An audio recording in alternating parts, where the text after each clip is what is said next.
High বন্ধুরা, আজ করব ডিম পরোটা। এর জন্য নিয়ে নিয়েছি ময়দা, স্বাদ মতো লবণ, গরম জল। এবারে ডিম ফাটিয়ে নেব দুটো।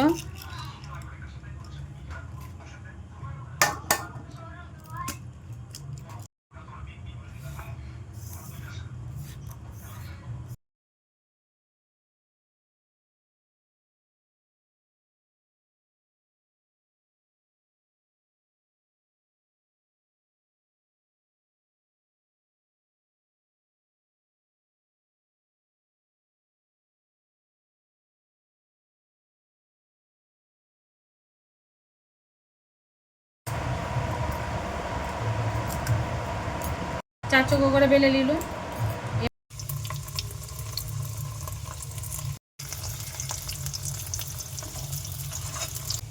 কতটা সুন্দর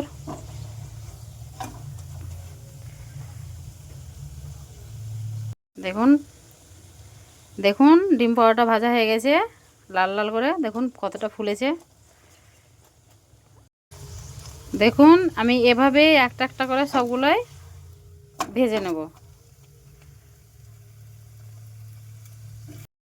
দেখুন কতটা সুন্দর ফুলেছে।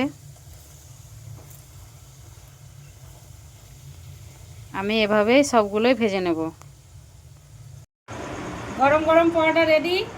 দেখুন কতটা সুন্দর, নরম তুলতুলে।